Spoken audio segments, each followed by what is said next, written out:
Bonjour, on se retrouve pour l'épisode 2 d'une ouverture par jour pendant 10 jours. Et aujourd'hui, une abonnée m'a demandé de jouer la défense moderne. C'est ce que je vais faire. Je tiens à préciser que ce sera ma deuxième vidéo de ce concept. Hier, j'ai fait la défense sicilienne. Si ça vous intéresse, vous pouvez la voir sur ma chaîne. Et la vidéo commence maintenant. Intro.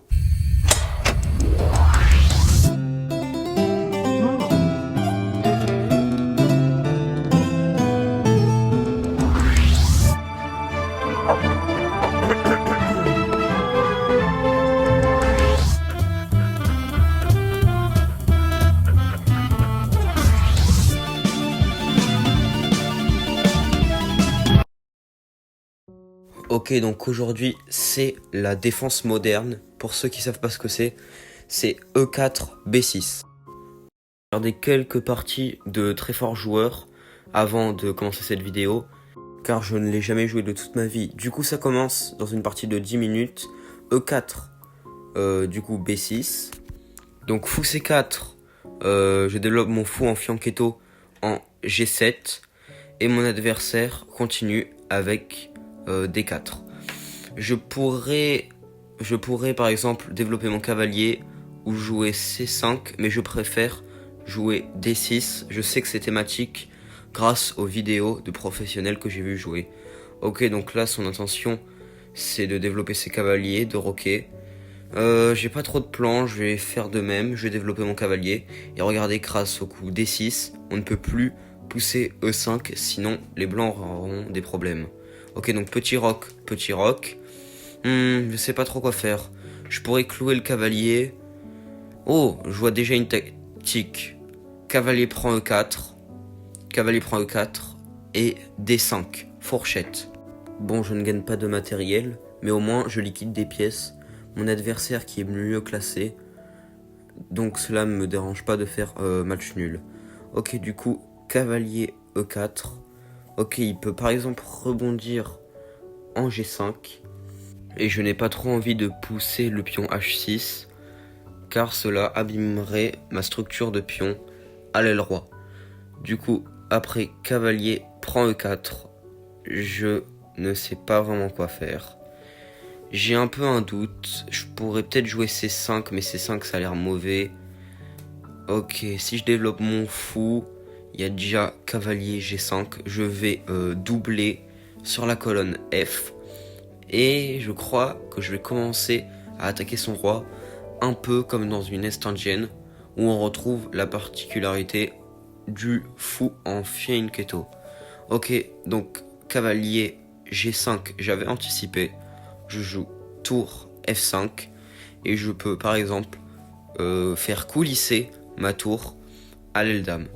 Ok, je vais mettre un vis-à-vis avec la dame blanche, avec tour D5, et en plus, avec sa poussée G4, son roi devient faible, et son pion est attaqué par mon fou en C8, mon fou de case blanche. D'accord, donc là, je peux déjà continuer avec H6, le cavalier bouge, il ne peut pas aller en F3, la case naturelle, sinon je prendrai avec mon fou le pion G4, et du coup, le cavalier doit se placer en H3, où il est vraiment catastrophique. Comme on dit, cavalier au bord, cavalier mort. J'attends sa réponse, même si il n'a pas trop de coups. Moi, je crois qu'il n'y a que cavalier H3. Et du coup, je continue la suite de mon plan. Je crois que je peux développer mon cavalier. Attendez, je regarde cavalier D7 pour la pousser C5. Mais le problème de cavalier D7, c'est qu'il y a C4. Et ça ne va plus. Du coup, je vais lui tendre un petit piège, cavalier C6. Et si je joue C4, je pourrais sacrifier ma tour. Je sais pas si c'est le meilleur coup, mais je trouve que c'est vraiment un sacrifice de professionnel. Je sacrifie la qualité pour un fou et un pion. Mais regardez comment mon fou de case noire est sur la plus grande diagonale de l'échiquier et est totalement dominant. J'ai échangé mon fou contre sa tour en F1. Et selon vous, qui est le plus actif? C'est bien sûr mon fou. Ok, donc avec son coup de dame, il ne défend plus la case G4 et je récupère un pion. Oula, cavalier F4. J'avais pas du tout anticipé cela. Je sais pas trop ce que je peux faire. Je pourrais juste pousser... Oh, je peux faire cavalier E5 et je me laisse une fourchette royale en D3. Je me demande comment mon adversaire va réagir et j'attends sa réponse. Ok, donc roi G2. Ce coup me paraît très étrange. J'avais vu fou F3, échec, et où va son roi? En G3, c'est beaucoup trop dangereux. Quoi? Il le fait? Maintenant, je peux juste récupérer le cavalier en E4. Il récupère mon fou en D4, mais mes pièces sont beaucoup trop actives. Son roi est beaucoup trop en danger. Il va se faire mater, c'est sûr. Surtout que là, je prépare le coulissage de la dame, dame F5, et regardez, son roi est dans des courants d'air pas possible. Ok, donc il récupère le matériel. Je joue dame F5, tempo, et là, je ne vois vraiment pas ce qu'il peut faire. C'est vraiment très compliqué. Son roi est limite paralysé, son roi ne peut pas bouger, toutes mes pièces sont actives. Il me suffit de jouer le coup dame G4 et ce serait échec et mat.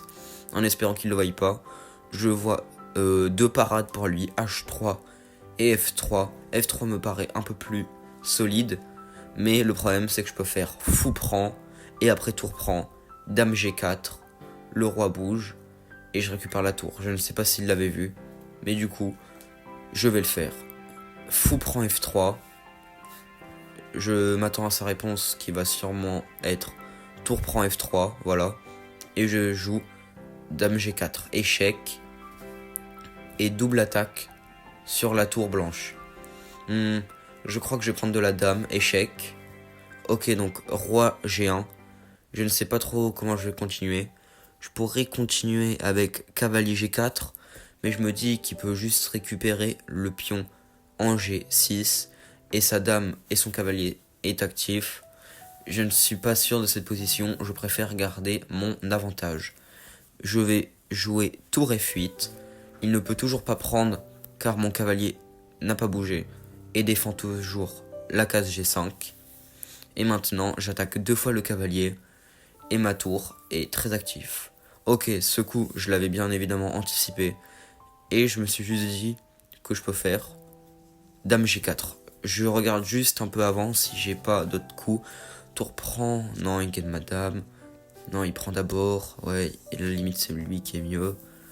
Ok, non, je vais faire dame G4 échec. Et au prochain coup, j'avais l'idée de bouger mon roi en H7, où il serait un peu moins dans les courants d'air, dans les échecs.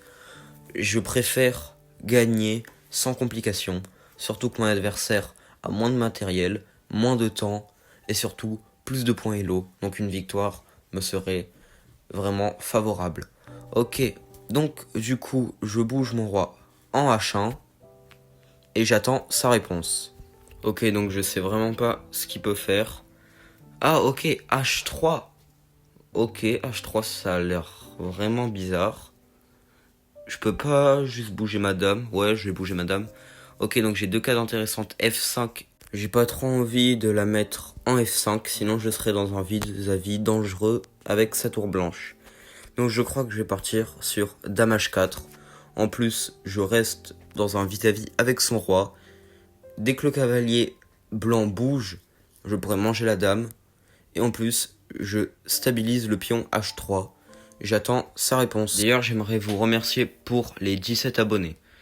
Alors, roi H2. Ok, ça a l'air vraiment bizarre. Car son roi est déjà faible. Et l'avancée, ça me paraît très idiot. Du coup, je pousse G5. J'attaque le cavalier. Peut-être que ce coup affaiblit un peu mon roi. Mais ça me dérange pas trop. Surtout que là, dès que le cavalier bouge, je mange la tour. Oh, attendez, je viens de voir quelque chose pour lui.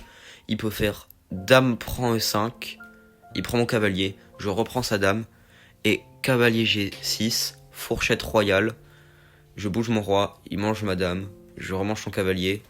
il mange ma tour, je prends. Ouais, mais j'ai quand même 3 pions de plus. Cette finale est largement gagnante. Mais je crois que c'est la meilleure option. Après, j'aurais été lui. J'aurais sûrement pas fait ça. Parce que sa seule chance de gagner, c'est l'échec perpétuel. Et mon roi est tout aussi faible que le sien. Sauf à une exception près, j'ai plus de matériel. Du coup, échanger, moi, ça ne me dérange pas. Du coup, je joue roi H8. Et je me demande vraiment ce qu'il va faire après ce coup. Il va passer sous les 3 minutes. Il n'y a pas d'incrément. Et je crois que je vais gagner contre ce 2185. C'était une partie très riche en émotions et en calcul. Mais il faut pas crier victoire tout de suite. Ok, cavalier G6. Ok, je fais juste cavalier prend. Il peut faire tour prend, mais il y aura juste cavalier prend. Et j'ai une pièce de plus. Il peut aussi prendre mon cavalier, mais je prends sa tour. Ah, peut-être s'il prend mon cavalier, si je prends sa tour, il peut peut-être faire un échec perpétuel. Attendez, je calcule. Tour prend F1, dame E8, roi G7, dame prend E7. Non, j'ai juste tour F7 et je crois qu'il n'y a plus aucun échec. Je regarde. Ok, donc il peut... Non, je ne vois vraiment rien pour lui.